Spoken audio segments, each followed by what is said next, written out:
Welcome to the first YouTube Side Hustle podcast, where we discuss our journey from working dad to building a reasonable size YouTube channel, how we've got there and how we find it battling having kids and also working and trying to build our own YouTube channels. I'm Matt and I've got the YouTube channel A Buck Life, and we are currently sitting at about 25,000, just below 25,000 actually. 25,000 YouTube subscribers. We're averaging, I would say, to 9,000 views per weekly upload, and essentially we are building camper vans. I built a van for my wife, and now I bought a second van to build. So I'm hoping that we can just share some of our little wins for people that are starting out on this journey. I'm Rich. I have a YouTube channel, Brick Thinking. It's a Lego YouTube channel sitting around 33-ish thousand subscribers yet. Nowhere near as accomplished as Matt. He's the resident expert. I work full-time and I'm a dad to 4 young boys, all under the age of 8. So Matt and I are both time poor, but we're giving this a crack anyway to build a better life for our families. So essentially, we're not experts. We're just sharing our journey and talking about what we do, catching up each week so that we can share what we've learned with each other. And hopefully you can gain something from listening to us ramble on. Yeah, we want to share each week. We thought we talk anyway. So why not? What we talk about has value, especially to people that are on a similar path or that are perhaps a few steps behind us. And I suppose, when I think back to where we were, how long have we've been chatting for a couple of years now, I'd say. Alex, yeah. You're my one and only internet friend, and pen pals. But I think our conversations, we talk about stuff, and there is a bit of value in it. And when I think about just what we've learned now compared to what we learned or knew 2 years ago, the growth we've both had is a lot, just from kind of trial and error and working it out, I guess, along the way. Yeah, agreed. So we're going to talk about our wins and losses for the week, what we're up to, what we've learned, what we need to do differently, and what we're going to improve the following week. And then we're going to have a main segment of each podcast where we dive into something a little bit deeper and have a chat about that to hopefully help you learn. And then we'll talk about some of the stuff that's helped us on our journey. So books, podcasts, courses, kit, any of that sort of stuff, and try and speed it up for you. Because one of the biggest time consuming tasks for me when I first started out was, who do I listen to? Like, who are the people who know what they're doing? So I spent a lot of time on the line trying to figure out what books I should read, what podcasts I should tune into, what videos I should watch. And there's obviously a lot of people doing it. It was only a small proportion of people actually worth, in my opinion, listening to. You and I are not pretending to be any of those experts. We are the people listening to the experts and trying to grow our channels as we go, sharing our journey and hopefully trying to help people avoid the missteps that we made. So in line with where we're at with the side hustling parents. Kids had gastro last week. I come in with a little bit of it.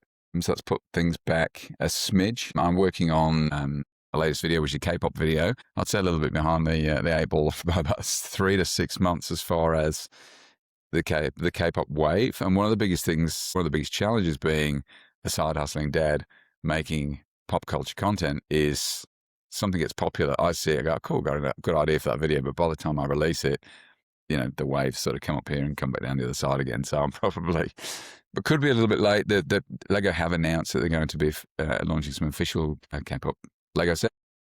So there is still interest there. There's been some really big videos around K-pop Lego, and then there's been some more modest ones.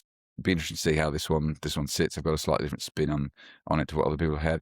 It's taken me way longer than I would have liked. The idea came up a long time ago, and I'm using some of my own content, some of my own footage, and then some of other people's content that I've downloaded, and I've decided that's not the way I want to go. It's really painful trying to download or trying to source B-roll, trying to get permission to use the footage and just chunk it all together. It's a pain in the bum. Anyway, it took me a little bit longer than I would have liked. On top of that, so besides just doing my channel, I'm doing this with you. My wife, Bry's got a renovation channel called Flipbird, where she's renovating our house, and I've encouraged her to start a YouTube channel, and she's at 72-ish subscribers at the moment. So brand spanking new. She just wants to run about the house, and she wants me not to nag her to film everything she's doing, but I do. And so we've filmed a couple of videos for her more on the how-to sort of things. So not this week's recommendation, but one of the people worth checking out is Think Media. So Sean Cannell, he's got a course, Video Ranking Academy, and one of the things he talks about in there is super simple video ideas. So answering super simple questions, things that you think are really way too simple. So in this case, some of the videos I'm making for Bride, how to drill a hole in a wall, what are the drill settings, what do they mean? Really, really simple, but potential for big views if they're filmed right. So I've filmed the footage from that.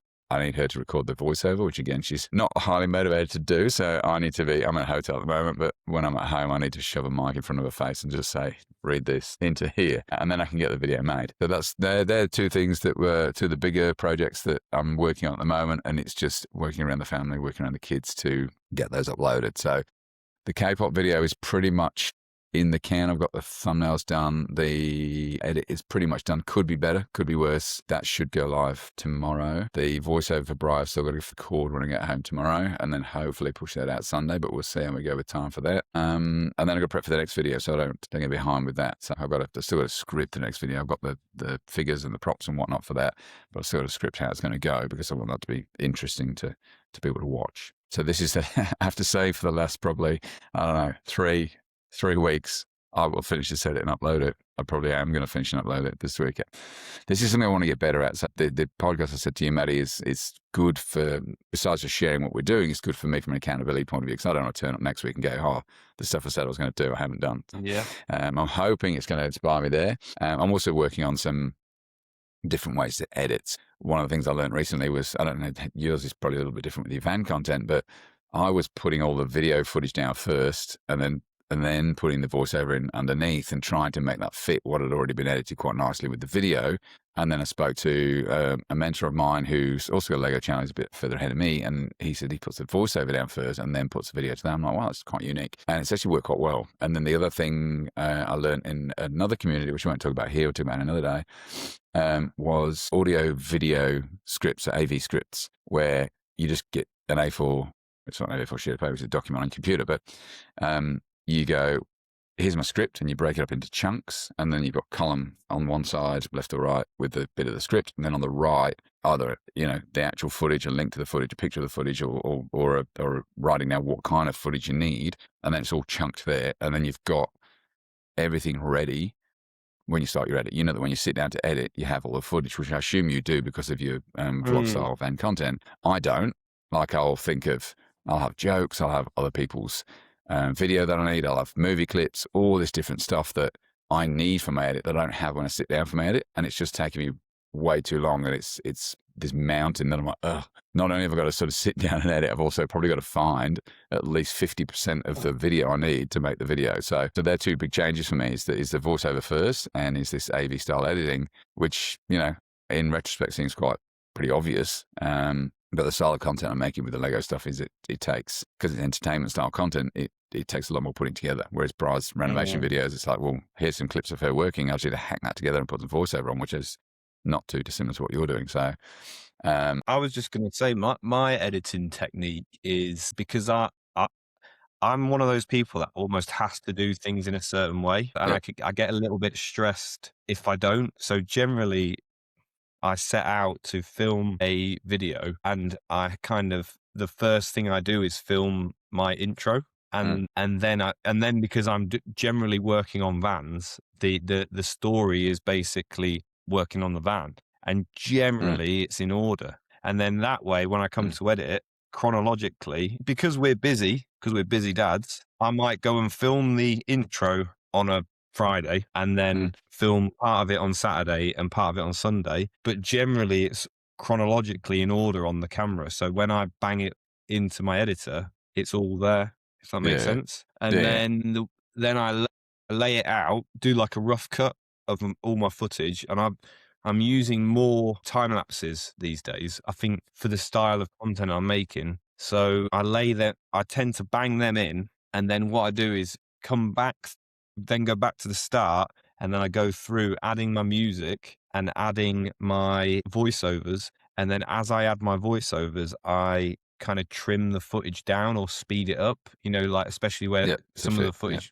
the footage without me speaking in it, basically, I kind of make it fit my voiceovers, which you would shout at me for because I don't script anything really. No, but It's you don't need to like that. And that's no. The only time I do script, and when I say script, loosely script, is when I do more of like an informative video about mm. something. You know what I mean? Or I do, Yeah. like I did a video recently about the 7 best tools you need for for converting a camper van. So with that, Mm. I didn't script it, but I used Chat GPT to help me structure it, and then Yeah. it just gets your ideas down on paper, I guess. How do you go with the different? Because how many different cameras are you using to film, and how do you go when you're laying that out? Because you're talking about chronologically. Obviously, if it's one camera, that's all on Yeah, timeline. But then yeah. when you're bobbing in all the different, how many cameras are you using, and how he's squeezing that in? Is that a bit time consuming? No, honestly, I went down the route of buying. So I've got 2 action cameras, the GoPro and the DJI one, and then I've got the DJI gimbal camera. What's that one Yeah, called? The Osmo I Pocket. don't. Yeah, Osmo Pocket, and then I've got a Sony EZ or EV or one of the good vlogging ones, and then I've got, and to be honest, and I thought I would use, as I bought them, I'd be like, oh, I'll use that for that and that for that. But actually, I Mm. find I just end up using my DJI action camera, and then Yeah. occasionally I'll also use the Osmo Pocket as well. But Mm. generally, I'm a bit clumsy, so if you knock it over, it doesn't matter. Yeah. And 2, Yeah. I like the mic being linked, like the all-in-one mic being linked to it is so handy. And it Yeah. It's just, awesome. I know you get a bit of curvature on the screen, but I just think, you know what? It's just, I guess it's what makes it easy. Because if you're not careful, you can waste a lot of time Yeah. mixing cameras, but also just setting cameras up, making sure they're sharp, Yeah. all that jazz.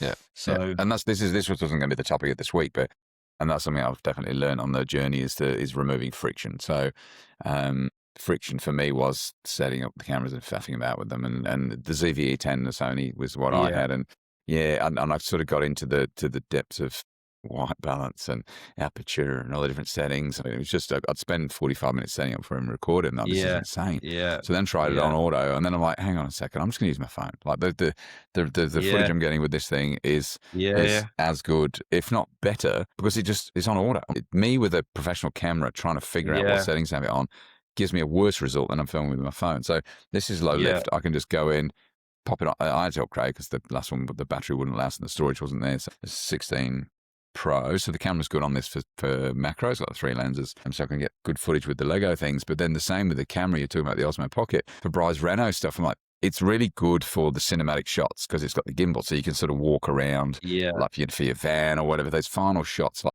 Bryce, she's done a room, and you're like, I want those really cinematic, push in, pull out, pan shots, all that kind of yeah, stuff. But that would give me anxiety because she'd have it on a tripod and the kids would be running around. I'm like, this thing's yeah, going to yeah, get yeah. trashed. So I actually just recently sold it on eBay and changed it for the 360 Go Ultra, which is just like an action camera that you can take the pod out the middle.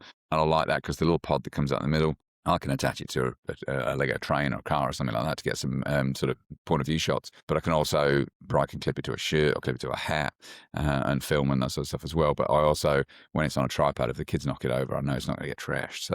But again, yeah, that was, we've got the DJI Mic Mini, and that will Bluetooth straight to that. It'll Bluetooth to your phone with a little plug-in dongle thing. But it's quite, my test is if it's easy enough for Bride to do it, then it's good enough for a low friction effort at recording it. Not intelligent enough to use it. She just isn't motivated by this. So if it's too hard for her to set up, she won't bother. So yeah, the friction side of things definitely with the different cameras. But yeah, I was curious with your footage, how you go with that. But that's a really roundabout way to sum up my week. Right. So my theory is we'll do this on the Friday and talk about between now and the last episode, what we intended to do and what we've done, and then we'll talk about what we're going to do next week before the next podcast.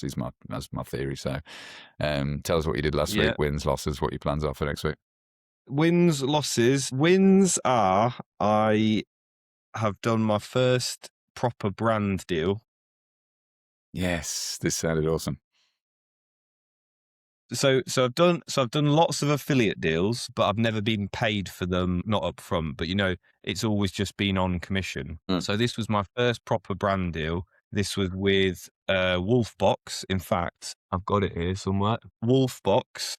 Have you seen these before? Your camera's froze. So I'm looking at. There we go. Yeah. What am I looking at? Is it a rearview mirror? Yeah, it's a rear view mirror that has a front facing dash cam in it. And then you connect it to a rear view mirror at the back camera. So and then it's a dual dash cam, basically front and rear. Sweet. So that's the first brand deal I've done.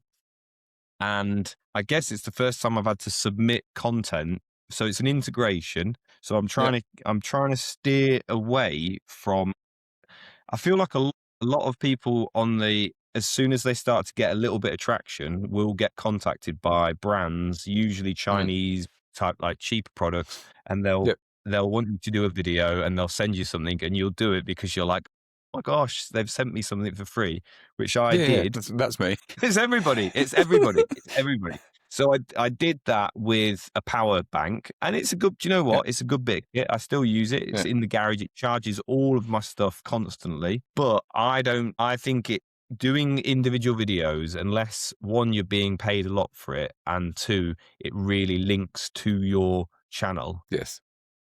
Is actually can be devaluing to your brand. There's nothing more annoying than pumping something that had no relevance to the niche you're in. It's infuriating to watch videos where people promote stuff that's not like iPhone games or whatever it is that's just not related to what you're doing at all. Yeah, and so I feel that I get offered loads of stuff even for integrations now. I get offered a lot to do integrations or full videos, and generally my tactic is to either decline or price it really high, that if they do think that it's worth it, at least I'm making a good chunk out of it. So just for clarification for me and for people listening, what is, an apologies to anyone listening who, it looks like we're interrupting each other, the lag here is not the best. Quantify what loads of offers is, and quantify of those loads, what is just your shonky Chinese one too. And it's no offense to Chinese people.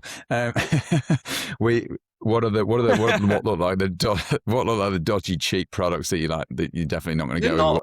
What percentage are good products, and what, how many in total per month? I'd say on almost a daily basis, I get an email from a company asking me to do either free product standalone video or free product integration. And then, yes, almost daily I get them from people. I'll be looking at every few weeks.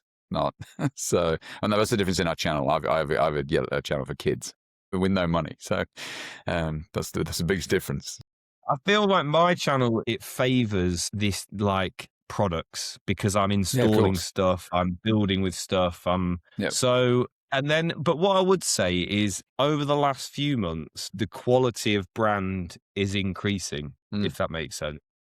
Yeah, it's awesome. But yeah, almost on a daily basis, I get emails about it. And what I've noticed recently in the shifts since I've surpassed 20,000 subscribers in the last few months, they are more targeted towards a paid integration or a paid video. So instead, before they were like, oh, we'll give you this if you make a video, it's now, we want to do a collaboration with you with this product. Can you let us know what your rates are, type thing? Yeah. So how did you figure out what your rates are? I've just been speaking to other YouTubers in the space, in my space, I guess. There's one I speak to on a pretty regular basis. So speaking to him a little bit and just like saying, have you had an offer from them? He's got a bit of a bigger channel. You kind of need to subtract a little bit because I'm a smaller channel, but it kind of gives you a rough idea of a price point. And then I guess just now it's kind of like, I think I've kind of worked out where my value is just by either pricing too high or them coming in. But I'm very much I don't want to be a busy fool. So yeah, of course. Yeah. Unless I'm financially happy with the deal, or it's a 100%. product that I really want to try. There's been some videos I've made not too recently, not too far in the distance, where I wanted that product. I wanted to install it. So I did it for free. And that's the key thing. Like, yeah, if somebody offers you something that you absolutely love and you plan to buy anyway, and it's going to save you a bunch of cash, then why not? But definitely that knowing what your time's worth, like there's no point spending a week putting together the video for peanuts because it's just a waste of your time. So yeah, knowing your worth, 100%. And the other thing I'd say is a lot of the brands that I've worked with on my channel have been brands that I've reached out to. And it has just been a product and like affiliate commission. So this was the first. Wolfbox reached out to me, and it was a brand that I've seen on bigger channels, and it's a brand that I felt is a quality brand. You know, like I want to associate with it. And then I actually gave them a couple of options for pricing, and then what they ended up going for, which was interesting actually, was like a bundle deal. So then I said, they wanted me to do 2 products. There's actually another product in the garage. And I said, oh, it's X amount for an integration. And I didn't offer so I'm not offering full videos now, unless I feel I could make that work to me, that I couldn't make a full video out of installing this because I made a 2-minute integration for installing it, and I felt like that was almost long enough, if that makes sense. Shout out to anyone who can offer you a free van. You'll make an entire series out of that. You can make a full series of that. But yeah, then they said 2 products, and I said, oh, they both look great. I'd be interested in working with you on both. It's X amount for one, and then I knocked a bit off and said I can do 2 as a bundle, both products, 2 integrations as a bundle, and then hopefully with the aim of going forward. But to get back to my win, which was, do you know, this is why I was like, we'll get sidetracked and then that will be the end of the podcast. But this is good. We're not talking about like the wife and kids. Like it's good. No, it's good sidetrack. No, it's relevant sidetracking. But yeah, so then basically I had to submitted it for review. I'm trying really hard to be like on it with it. So I've submitted it for review way before it needs to be submitted. And then I'm going to post it. I've got a window to post it in, and I'm going to post it at the start of that window, because not only like, here's a good tidbit for anybody. And I don't know where my book is, but it's the Creator Wizard book. I've sent you a link to it before. Justin Moore, Creator Wizard. Shout out to him. I use that book in terms of negotiation and just it's approach, and it's just good. Like we're essentially a little business, aren't we? So you want to foster a really positive. I want those people at Wolfbox, or all the brands I work with, to be like, Matt, he's easygoing, he's nice to talk to, he meets the deadlines, he gets it done.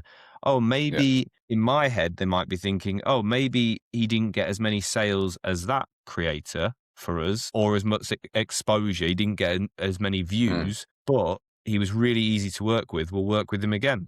So that was kind of so anyway, I was really nervous about getting it for review, because nothing I've done affiliate wise, I've had to put for review, if that makes sense. Yeah, of course. But because it's paid for, I guess, they want to review it. Anyway, it came back super positive. Boom, post it. So they got 2 rounds of changes if they wanted them.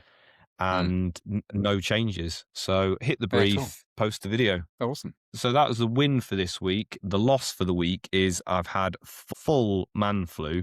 And by man flu, I mean actual flu. The last time we spoke to you, I was really struggling. I've literally been ill from then. I missed my weekly Sunday upload.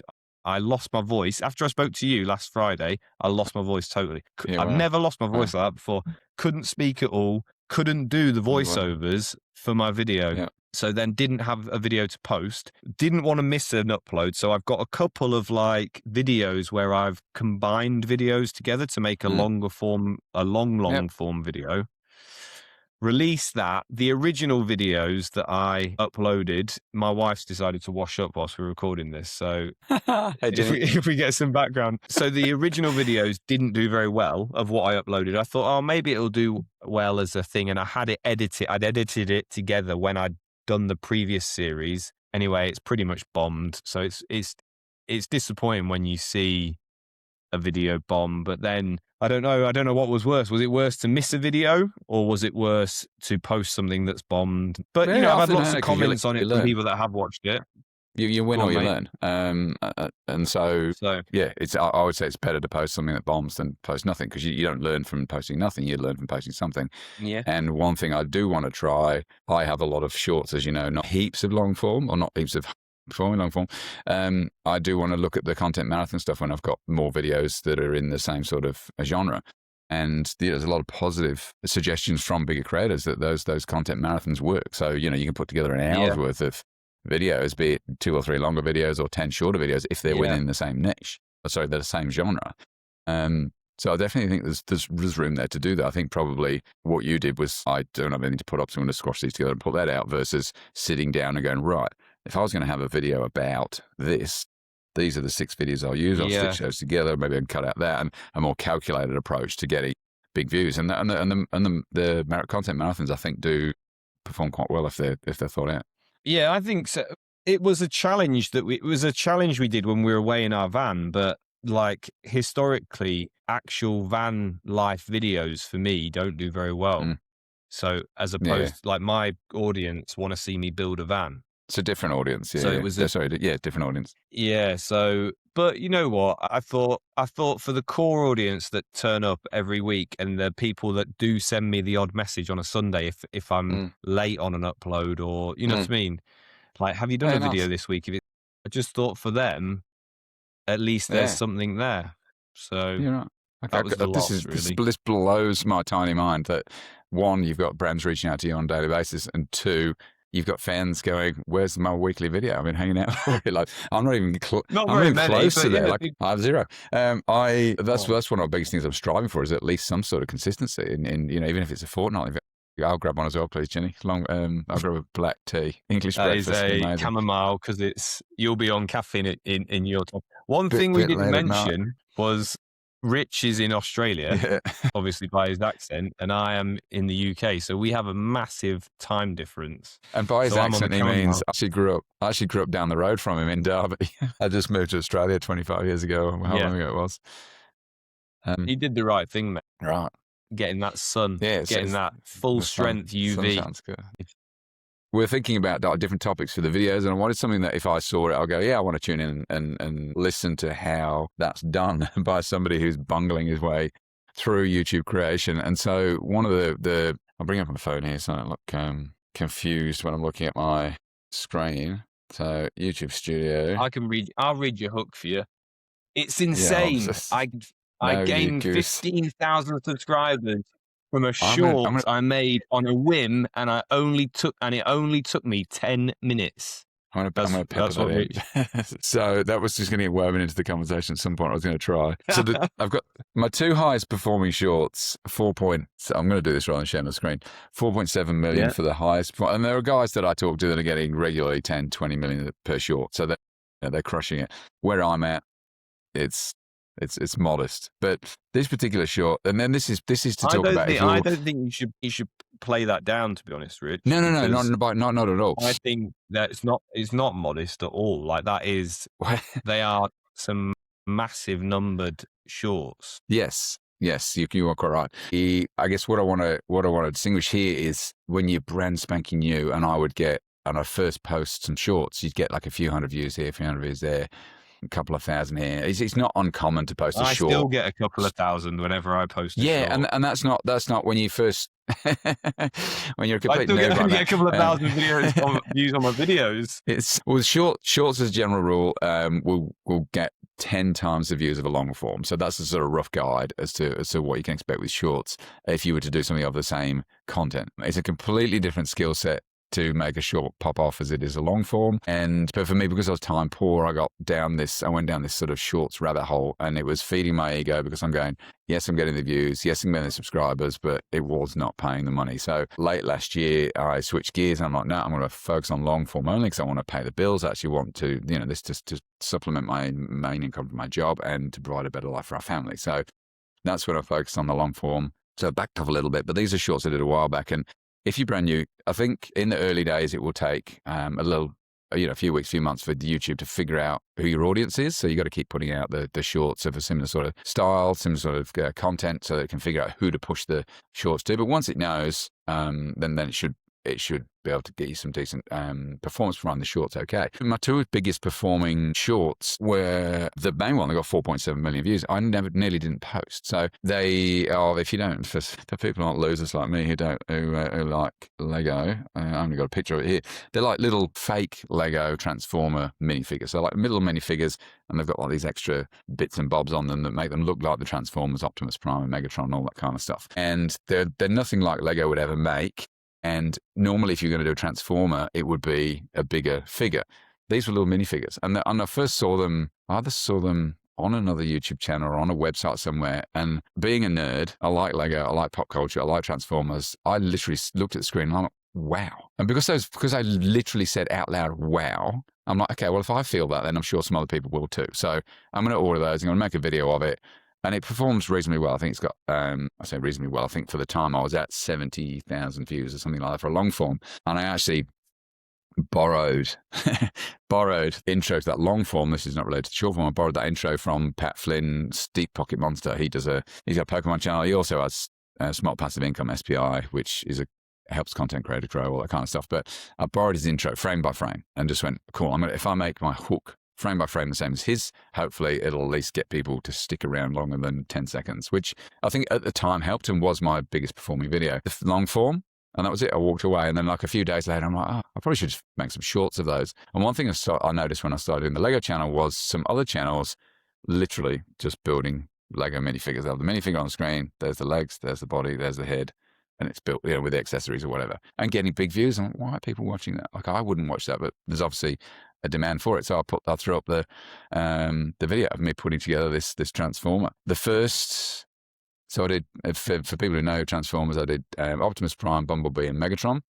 And for some reason, I don't know why, it must have been an influx of where the views were coming from. It flagged the shorts as made for kids. And as it did, the graph, I don't really remember me talking about this a while back, Maddie, the graph did this, and then it went and flatlined. As soon as it got tagged made for kids, it flatlined. So I don't know how YouTube shares content for adults versus content for kids, but it just stopped. And maybe kids don't watch as many shorts, I'm not sure. That was for the Bumblebee and Optimus Prime one. I thought they would perform the best. So I remade the Optimus Prime one with a sort of more adult themed Linkin Park song on it and a bit more gritty, and reposted it. And it's since outperformed that, but not by much. The Megatron one, for whatever reason, didn't get flagged, and it just took off. And people have commented. Some people absolutely love it, the same as me. Some people will say it's, cheap garbage. It hasn't. I think I got monetized. Normally for a short, and I will share screenshots when I get more familiar with this software we're using. Normally for a short to go viral, you're looking at 80% plus swipe through ratio. So 80% of people who are swiping through the short stop and watch it. And then you're looking for really high retentions, close to 100, if not more, because people watch it more than once. This particular one has got 67%. So it's not heaps in terms of the retention, but it's got 4.7 million views and 15,000 subscribers, 15,200 subscribers. The money is peanuts. Like, it's $230. I'm not sure whether we can share it. I'm not sure whether we can share. I think I was monetized before that. I think I was not for shorts, because shorts you need I think you need 10 million views, and you need the subscribers. You need 1,000 subscribers, but you need 10 million views or something. The views are obscene for shorts. Get monetized on shorts. If you're also doing long form content, then obviously that's your subscribers in one hit. But so this is sort of the big distinction between your channel and mine. And this is something that if people are listening, it's worthwhile noting, is if you want to be a shorts creator, that's great. And you can make some really serious money. If you can constantly hit multi-million viewed shorts, you can make a good living out of it. But that's an art in itself. So you've got to commit to that. I was kind of doing this for the vanity metrics when I should have been doing the long form. So the biggest difference between me and you is whilst you 20-odd thousand subscribers, mine's 30, 15 of it here. Yeah, it's brought in some subscribers, but it's kind of like this you've got a channel of substance where you've got loyal subscribers, you've got a weekly cadence with your videos, you've got sponsors reaching out to you, you've got decent revenue. And I've got this hollow shell of a thing that looks half decent, but it's just, I'm now having to backfill the income and backfill the connection with the audience and all that kind of stuff. Because you generally don't build connection on shorts, you build connection on long form. So it's kind of like a lesson I learned the hard way. It depends what you want to do it for. If you just want to be internet famous, you don't care how much money you make and you don't care what kind of connection you have with your audience, then go right ahead and do that. But that wasn't for me. But so the main lesson here is I nearly didn't post that. That was just on a whim. So whereas I've sat down before and crafted a short for a week and posted it, it's bombed. So you may know what's going to work, you may not. The biggest, the thing here was I knew that there were unique figures and I knew they would be interesting to people. So that's probably the element that dictated that this performed well. The second one that I've had that's got the second highest performance, got 1.8 million views and still climbing, is a short where I saw somebody doing this on long form. They were just converting existing Lego Ninjago characters into real life using AI. And his videos were getting, I don't know what it was at the time, a few thousand views, maybe it was in the tens of thousands, I can't remember. And I thought, well, if you make that into a short, then it should perform in the millions if he's getting, maybe it was even higher views on his long form. So, and I didn't have the time to put together long form, but I could hack together this with AI. So this took me literally 5 minutes at the dining table to make. It was just this video of half a dozen Ninjago Lego figures, turn them into AI and just, it was what would they look like in real life kind of thing. And then the thumbnail or the frame, I just split it between real life and Ninjago, and that one's got 1.8 million views. It's gave me 5,000 subscribers, and it's only $80. That's mad, actually. That's mad that you can attribute so many of your your subscriber base to literally like 2 shorts. A couple of 20,000 subscribers. 20,000 subscribers on my channel that's currently sitting at 33,000 from 2 shorts that I nearly didn't make. And I made the AI one because I'm like, I just needed content that week. And I'm like, well, this guy's going okay with his stuff, so I'll use that. And what's good about the good and bad about AI is that it's polarizing. So people have always got something to say on it. They either love it or they hate it. So they're happy to jump on and tell you that. And it also helps that one of the characters it made looks like a monkey and he shouldn't be a monkey. So people have been commenting on that. But yeah, again, to your comment there, the 20,000 subscribers come from 2 shorts. My channel should be at 10,000 subscribers, not 30. But the 30,000 subscribers, it brings in momentum. Like this is still growing. Yeah, that's still bringing it. So this is, if I go the last 28 days, and I'll get better at doing this on the screen. There's one in the last 28 days. There's only two long form videos. You can see the shape of the triangles there if you can't see the actual screen. Yeah. Triangles, bloody rectangles. There's only 2 that are long form. The rest are short form. In the last 28 days, there's these long forms on here that I made quite a while back. One brought in 70,000 views in the last 28 days. The other brought 44,000 in the last 28 days. All the rest are shorts. That Ninjago one I just talked about brought in 180,000, and the Megatron won 5,000.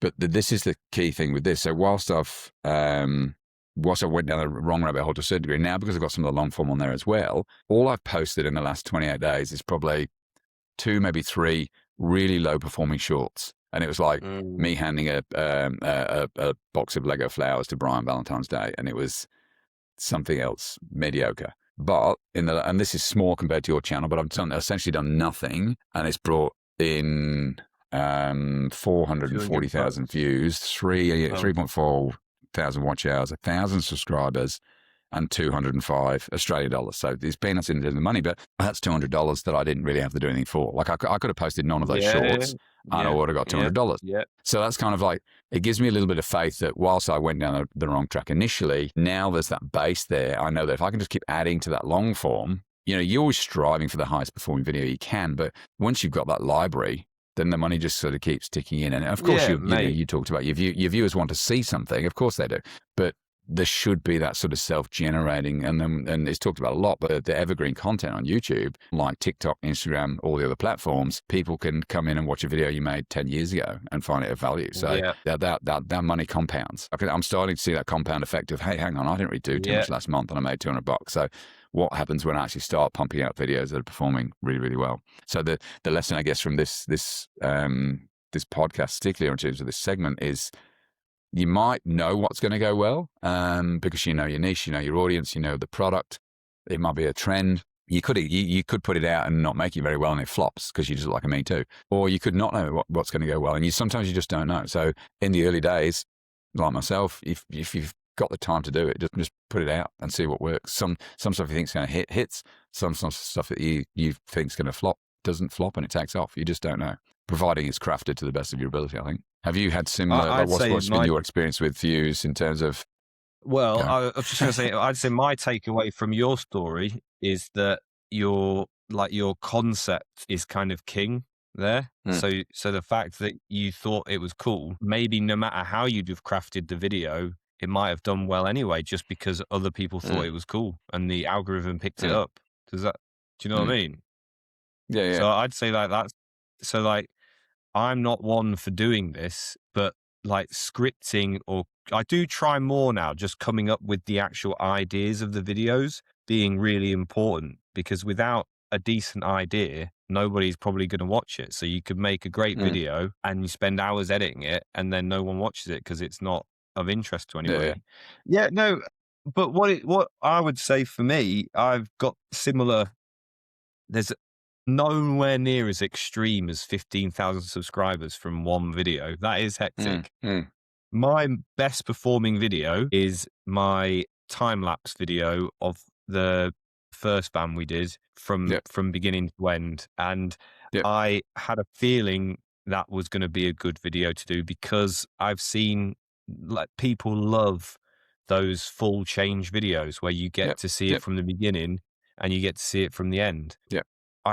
I had my heart set on that, and it was a really big edit, because obviously I had to go through 20 odd videos, 30 videos and pick out all the little bits, piece it together and narrate it.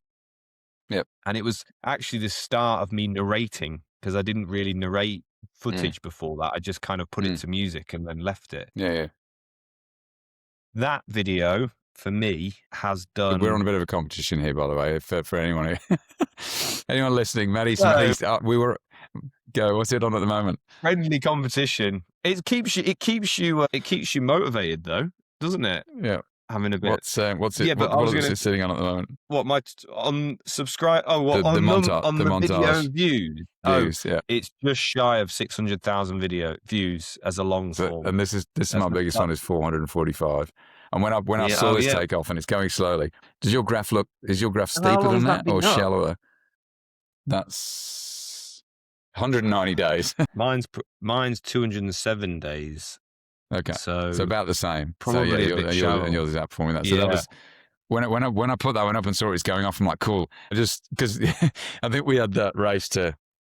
You were already at 1,000 subscribers, weren't you? I think there was the race to monetization, then there was a race to 10,000. And when I say race, there's, like I said, friendly competition. And then you smashed me. But that, but because I got lucky. But that's, the montage video is great. And one thing that I think I said to you before that I like about the montage videos, because you see it on Bryce, the Renault content she watches on other channels as well, it's got you're baking in the retention, because people love to see how things start and finish. Have you seen the English guy who stop waffling, get cracking, and he goes around cleaning up people's gardens? Have you seen that dude? No. Bright watched a few of his things, but people want to see someone's house where the garden's an absolute tip to looking pristine, and it's got baked in retention. You don't have to say stick around to the end because you're going to see this. Like your van video, so you don't even say stick around to the end to see what my van's going to look like. It's going to look epic, and it started off looking regular. So it's such a good formula for a video versus this week I'm going to fit a skylight. Yeah, it is. If you could do transformations like gardens, like you said, doing someone's garden that takes you a day and you can film a 10-minute video out of it, amazing. Yeah. Whereas a van, it just doesn't, the time scales don't work like that. So that those videos will, obviously I will repeat that video, but it will be, maybe I'll only be able to do maybe a couple of those a year maximum. That has gained me 4,600 subscribers. That one video, but then you don't know how many people watch that and then have been driven to my other videos on, building specific bits, and then they've subscribed.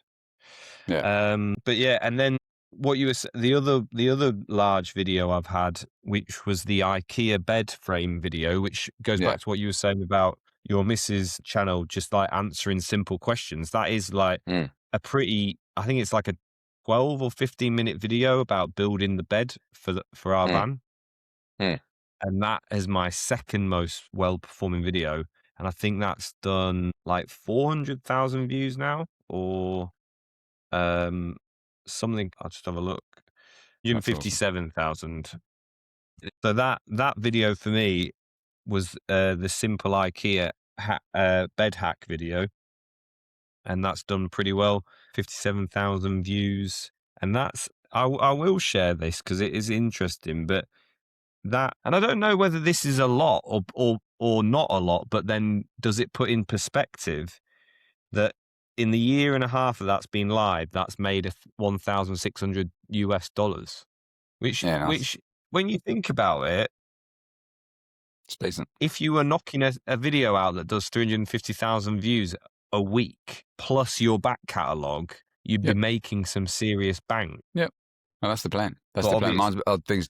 I said to you before, my strategy a little bit different because of the type of content I'm doing with the Lego stuff, and I'm really intrigued to see when Bry's channel gets monetized, the difference between the difference between her CPM and her revenue and all the different metrics compared to mine, because mine which pretty much relies on needing the big views, which I'm not mean big, I'm talking like tens of millions. It's going to rely on that to perform. So yeah, it'd be interesting. And yours is solid, man, solid. I think the what last you'll section of find the with that, Okay. I was just going to say, I think what you'll find with that is that there'll just be loads more ways to monetize her channel than Yes, 100%. your brick thinking one. Yeah, even going. So obviously there'll be the ad revenue, but then there'll also be affiliate commission through stuff she's using. And I think that's what's worked really well on my channel, is because I only really put stuff in videos that I'm using and want to use. So I genuinely back it. And that is positive for the audience because they're like, I'm using it because I want to use it. And then you get a bit of kickback off that. But then and you can also, tell when somebody's promoting stuff they don't like themselves, they don't use themselves. Like you can see passion in people's. Yeah. I feel like that's what I've tried. I'm going to try and, like as a personal kind of is it mantra, the right word? Yeah, mantra. Don't know mantras. Maybe this will be one of. So this is Derbyshire people mantra. No. This is my mantra. It's my poor English. this is now the intro to the podcast. One of many ways that my English language is very bad, but I only want to. And this is why I haven't done very many of these branded integrations or deals recently, or at all really, is because I just don't want to devalue my own brand by taking a quick payday.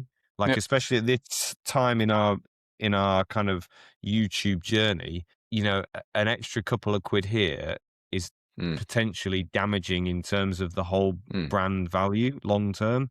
So I only really want to push products that I genuinely want to use. If I genuinely use them, genuinely rate them, or I'm genuinely interested in them, I would kind of do deals on that front, if that makes sense.